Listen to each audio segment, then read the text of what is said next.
Terlalu sempit ketika seorang berpikir rizki itu adalah gaji. Terlalu dangkal ketika seorang berpikir anak itu dapat rizkinya dari orang tuanya. Gak selalu dari orang tuanya, bisa jadi lewat orang lain. Ketika anak itu lahir tahu-tahu dapat hadiah. Hadiah itu diberikan kepada siapa? Kepada anak. Rizkinya tuh anak. Anak itu belum lahir saja sudah dicatat rizkinya. Jamaah, semua perempuan itu cantik. Semuanya. Ada yang cantik sekali. Ada yang cantik biasa-biasa. Ada yang kurang cantik. Ada yang pernah cantik. Jadi semuanya itu cantik. Dan relatif perempuan itu. Makanya subhanallah. Kadangkala orang itu mengatakan kepada istri Allah, saat istri anak cantik bang. Ketika dilihat biasa aja istrinya seperti itu. Itu karena anak tidak memandang dengan cinta. Sang suami memandang istrinya dengan cinta. Dan yang membuat istri kita itu cantik adalah tatkala kita menjaga pandangan mata kita. Tapi kalau antum melihat kepada yang lainnya, ingat rumput tetangga lebih hijau dari rumput sendiri. Jadi kan ruang makan itu tempat untuk ngobrol sama anaknya, sama istri. Dengarkan anaknya cerita tadi di sekolah ada apa, ada itu. Di tempat makan. Sedangkan kita dulu dididik sama orang tua, kalau makan, tidak boleh ngomong. Ini kan pendidikan zaman dulu. Makan. Jadi kita makan itu wes mangan. Padahal di meja makan seharusnya kita berbicara. Bahkan kalau membaca sunnah-sunnah Nabi SAW, Nabi ngobrol di tempat makan. Itu mungkin dapat Anda sampaikan. Dan perbanyak doa ya. Semoga Allah jaga anak-anak kita.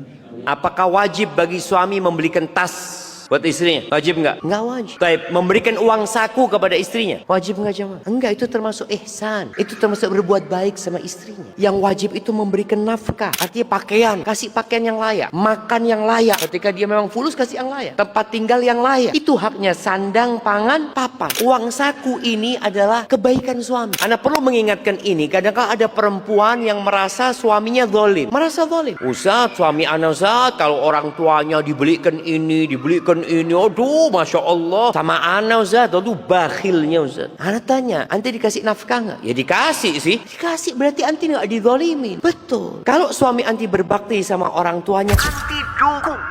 Masya Allah bang, berbagilah sama ibumu bang, semoga diberkahi. Lama kelamaan suami ini akan baik sama istrinya. Tapi kalau terus ngomongin tentang orang tuanya suami, sakit hati suami. Padahal sang suami tidak menzalimin istrinya.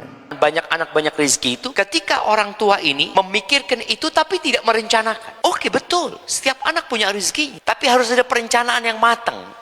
Mau lahiran anaknya, ya dia akan bawa rezeki sendiri. Loh iya, antum harus siapkan buat lahiran tuh bayar gitu loh. Makanya ada orang yang berencana, dia mau punya anak, dia berencana, anak nabung. Soalnya biaya untuk bersalin itu 1,5 gitu kan. Dia merencanakan. Dan anak itu memang sebagaimana disebutkan, bawa rezeki anak itu. Tapi bukan berarti orang tua, ya sudah terserah bikin anak lagi. Seperti itu. Istrinya baru lahiran, dapat 2 bulan, bismillah, bikin anak lagi. Loh ini baru 2 bulan.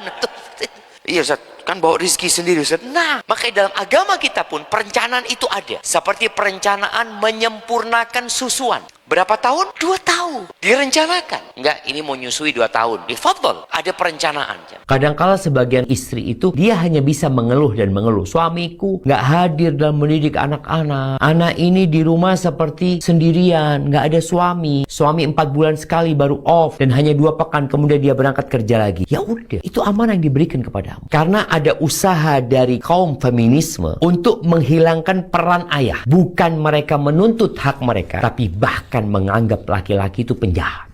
Enggak. Allah sudah menciptakan laki-laki dan wanita dengan tugas, dengan tupoksi yang berbeda-beda. Sesuai dengan kemampuan mereka berdua ini. Kalau kita melihat bagaimana para ulama terdahulu. Yang bapaknya mati ketika anaknya masih bayi. Tapi sang anak jadi anak-anak soleh-soleha. Padahal nggak ada bapaknya. Kenapa? Karena ibunya menjalankan amanah dengan baik dan benar. Ketika antum makan nasi sama tempe, jangan mikir ayam. Kalau sama ayam enak ini. Nggak ada ayam itu, yang ada tempe. Nabi SAW ketika yang ada cuka, maka cuka yang paling enak. Kenapa? Karena itu yang ada. Sebagian orang tidak menikmatin makan durian. Makan durian enak, tapi waktu itu lebih enak. Itu selesai, sudah nggak ada. Yang ada yang di depan. Jadi kalau ingin membandingkan hidupmu, bandingkan dengan yang di bawahmu. Jangan dengan yang di atasmu.